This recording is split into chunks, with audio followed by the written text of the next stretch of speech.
What's going on, and welcome back to World of Tanks on the Xbox One. Today we're going to be doing something different. We're doing a tank review on the E50M. It's going to be the first one I do. So, leave me your thoughts on it, and, just leave me some comments. Going to try and do it very quickly, because a lot of them take forever to get through. So, just going to quickly run through the stats, and then onto some gameplay. So, right away, it costs 183,000 experience, which is very cheap for a tier 10, so you get lucky there. It's got 2050 hit points, which is the most of any of the tier 10 mediums, so that's really good. You can take a bit more of a beating. It also weighs the most, so get this thing up to speed. It's going to do some damage when it's ramming. And those two other stats don't really matter, but at least you know this is not a tank that has an ammunition problem. It doesn't run out easily. The armor is a great feature on this tank. It's got 150 on the hull and 80 on the sides and on the rear.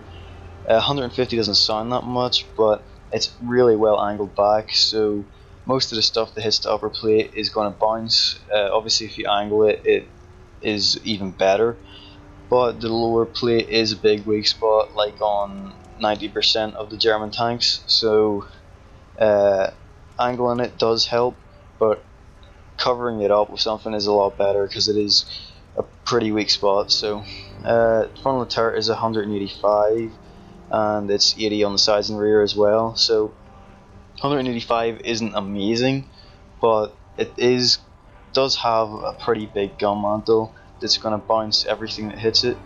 And the sides angle in, so it's quite easy to hit those angled sides and ricochet off. However, the front itself, if you hit it at a flat angle, it's usually going to go through, but it does bounce sometimes. But overall, for a medium tank, this is very well armored. Probably either the best well armored or the second best. I think it's the 121. May have better armor than this, but yeah, really good armor overall for a medium. Don't rely on it too much, but it is good to have it. So next, the gun. It has 390 alpha, 510 of HE, like I'm pretty sure all the 105mm do. It's got 270mm of penetration with standard, which is very good.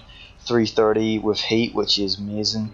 However, the rate of fire is really bad. It's got the lowest DPM of the tier 10 mediums, so you gotta kind of falls down in that department. However, makes up for it with very good accuracy, like laser accuracy, and a pretty good aim time as well. Overall, the gun is a strong point on this tank, and it is very good for sniping, as you'll see later in the gameplay. The mobility is something that you wouldn't expect this tank to be great in, but it's not too bad. It's got a speed limit of 60 kilometers an hour, which is very good for a tank of this weight. Reverses at 20, which, I mean, that doesn't really matter, but at least it's not got a terrible reverse speed, so you can back down from like a ridge pretty quickly. Traverse is pretty bad with 44. It's very bad from medium, I'm pretty sure, but I mean, overall the speed on this tank is really good for something that weighs so much, and a pretty decent power to weight ratio as well.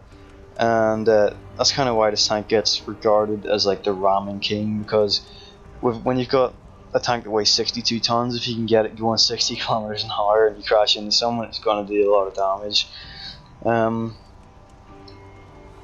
So it's got a 400-meter view range, which is very low for a tier 10 medium. I'm pretty sure it's as low as you'll get. Obviously the Patton has the most with 420. Most of the other ones have about 410. So it's not a huge difference, but it is still the lowest. 30 degrees traverse speed on the turret, which is very slow for a medium. Also -8 gun depression, which is pretty good. I mean, it's not amazing, but it'll do. And the one problem is it only gets that over the sides. Over the front, it gets -6, which obviously isn't as good. So that is a slight disadvantage. But overall, the elevation and depression is not really that much of a problem on this tank.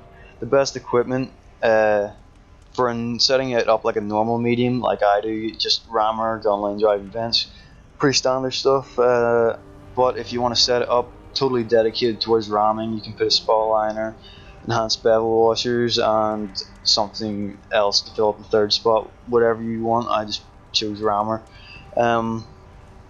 Yeah, it's not a bad idea. It's a very good tank at ramming, so that's pretty much it. As you can tell, it does have a lot of strong points, but it does lack a bit in mobility, not in speed, but like the traverse speed and the turret traverse, and there is other small disadvantages like the view range. But overall, I think it's a really strong tank. So we're going to go into some gameplay now and show you how I play it. Alright, so here we go with some gameplay on Siegfried Line. And I'm playing with my friend Apai in his RU-251 Tier 8 light tank, and his buddy in the Conqueror gun carriage. So Apai's gonna go out and spot the field for the artillery. So if he's spotting some targets, I'm gonna make use of that and sit a little bit behind him in the field here.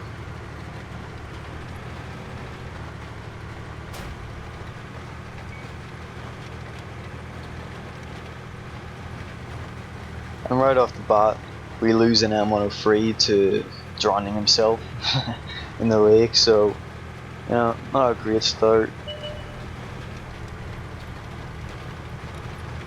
Being a German tank, the E50M does work pretty well in cities, so I could be making use of that, but instead I decided to take a position back here.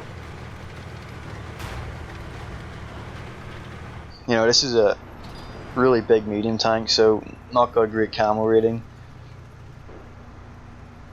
So sit too far out and you will get spotted fairly easily.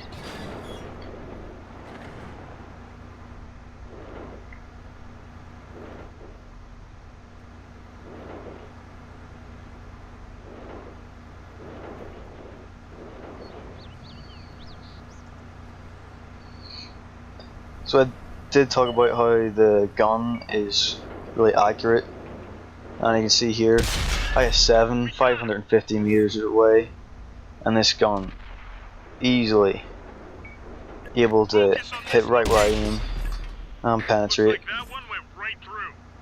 holding that IS-7 in a really awkward position, and third one finishes him off.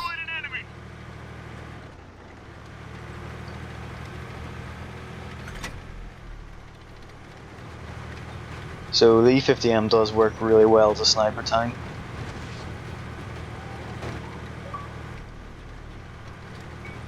Just very reliable at hitting those shots right where you want them to hit.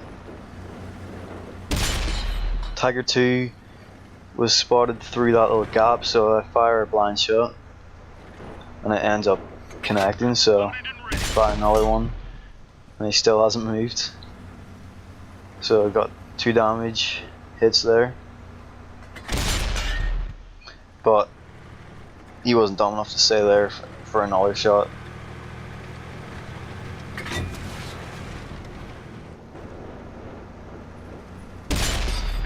Get a shot in that T62A.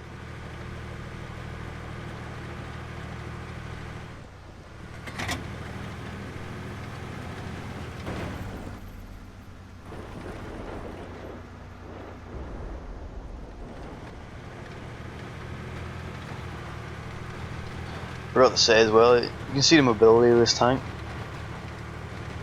or I should say speed. It can shift pretty well.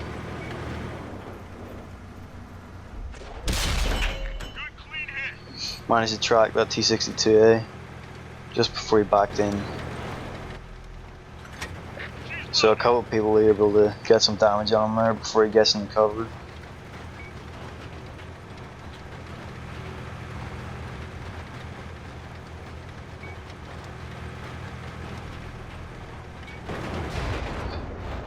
MX-1390 sitting right up there. No problem hitting that shot. It's very, very reliable gun.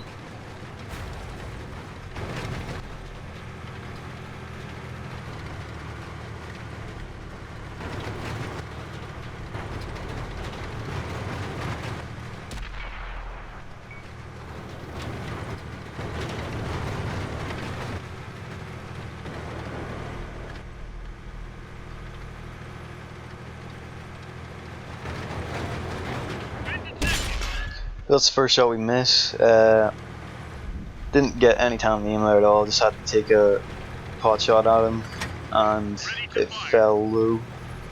Wasn't really expecting it to hit, would have been very lucky if it did hit, but. So Pi runs down here, tries to circle this Centurion 7-1, but because of the way the hill is down there, he gets into some trouble, so I gotta come down and help him. Focus attention here.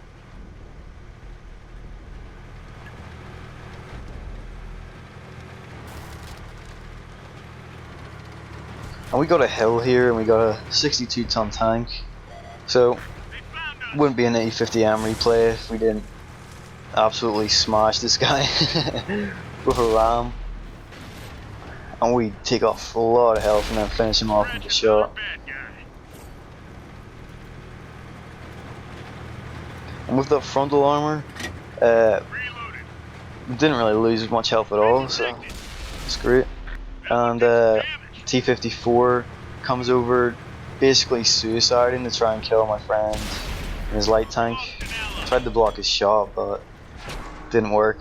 And now he's trying to circle around me. You can see the traverse speed is kind of annoying for getting circled by other mediums, but you know, he fails to penetrate our armor, and I'm stopping for the friendly tank to finish him off for me. The enemy knows our location.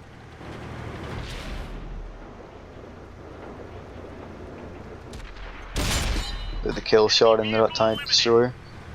And another thing to note about that ram there is you should turn your turret away, because it means that you're connecting with the front of your tank rather than your gun, so it does a lot less damage to you.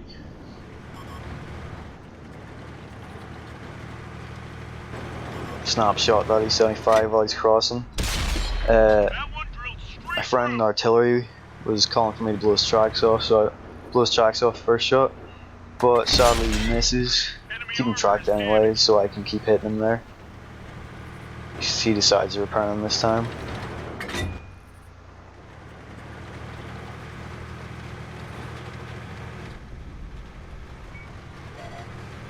But oh crap, artillery. But he misses.